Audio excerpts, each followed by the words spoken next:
Hello everybody, I want to thank you all for joining us today. My name is Nathan Shepard. I'm here with John, Stephanie, and Ashley, and we're going to be doing a demo of Hollandaise today. We're going to jump right into it right now, and Steph will talk to you about the process and the mise en place. Hello everyone. Okay, to start off, mise en place, we need egg yolks, we need the reduction, which is made of white wine and a little bit of vinegar, bay leaves, and peppercorn. That will be reduced to 50%. So, we need butter, which will be 3 times average, 2 times as much as the egg yolk. And okay, we're gonna start whisking. We want to maintain, want to cook the eggs, but not as much. So we don't want to whisk it, but we want to slowly incorporate the mix, egg yolks, and the reduction. We don't want them to cook, so we keep them lower than 140 degrees. So meanwhile, why don't you, Ashley, talk about it? I'm going to talk about some of the history of the Hollandaise sauce. The Hollandaise sauce was dated back to as far back as 1652. It was first premiered in François Pierre Lavernay's cookbook, Le Cuisine Françoise.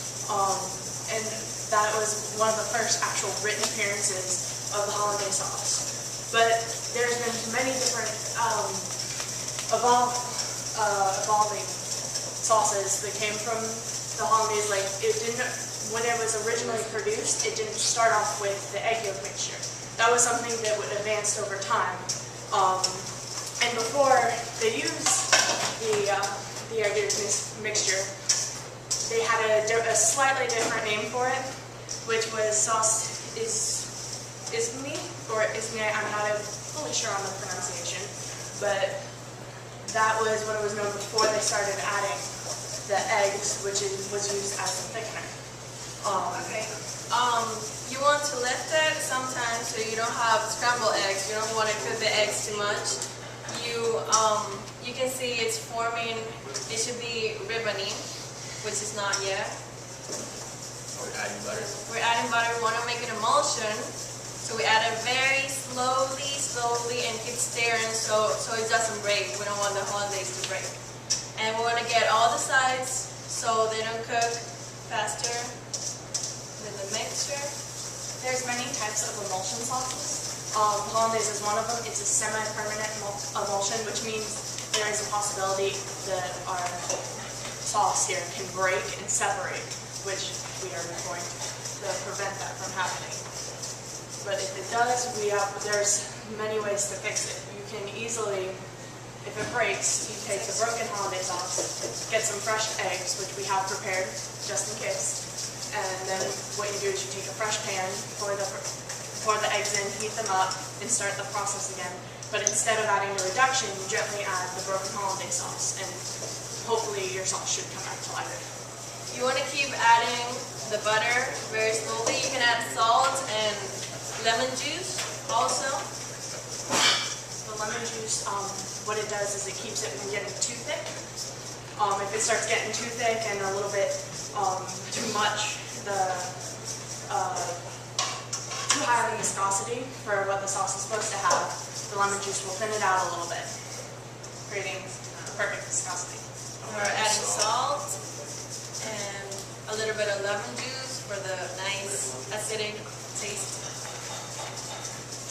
See, he keeps like pulling it out from the heat so it doesn't break, so it doesn't heat too much. We're pouring the lemon juice. The texture is getting velvety and the color is turned from very yellow to like cream. Yeah, a beige cream. Yellow color. A little more history about the Hollandaise. This is naturally a French cuisine sauce, but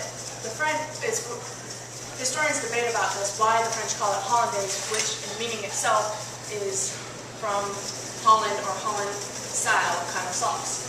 And the reason why most historians believe this, that the French named it after Holland, is because in World War I, there was very little butter production in France, so what the French had to do was to get their butter from Holland, which was known for having a really pure and really well butter.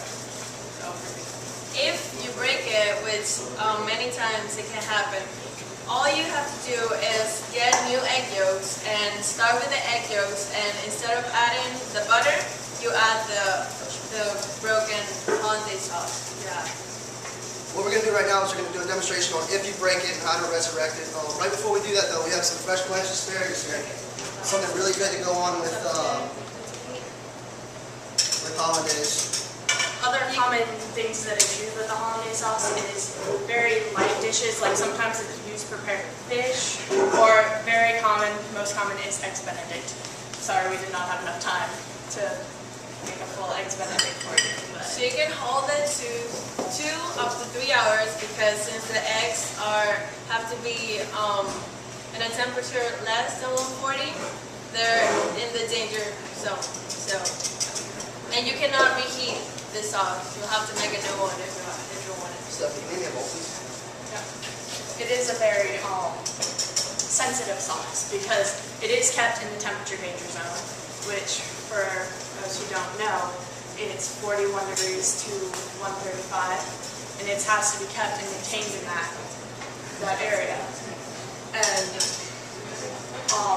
if it's kept for more than 2 to 3 hours, too much bacteria will grow to where it be a sanitation hazard, and we do not want that to happen. And looks like This is how you burn your Hollandaise sauce. And it's broken, and it's... No, we gotta do it all. It's not that good. This one. So roughly, you're gonna start anew. Start new.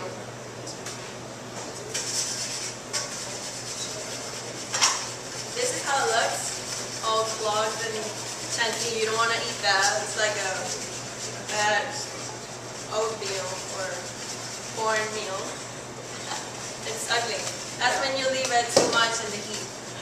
What's happened is the butter and the yolk itself are separated. So the whole emulsion process gets separated because it's only a semi-permanent emulsion. There's also many derivatives of the Hollandaise sauce because it is one of the mother sauces. One of the most common is Hollandaise, which it's very similar, but you add some tarragon and some tarragon vinegar to it to create different flavors. And there's so many of them that you can use. So you do the first process, which is getting the eggs to the ribbon stage and then adding the old Hollandaise sauce. Makes your sauce, again, perfect.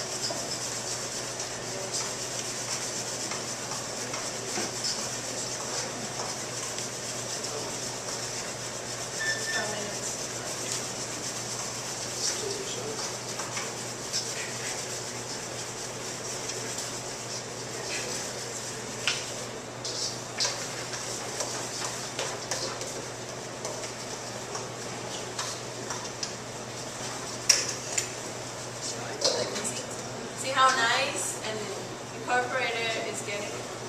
Some characteristics about the Hollandaise sauce: it has a very rich flavor. It's very thick, and when you taste it, you get a little bit of that tang from the lemon juice, and it is a really, and the light flavor of the sauce is what makes it really good with the light foods, such as vegetables and fish and eggs Benedict, and that's why, of course, it used with the sauces because it's complemented. And that is our rescue of some Hollandaise sauce. We appreciate you guys watching it today. If you'd like to taste, come up and have a yourself.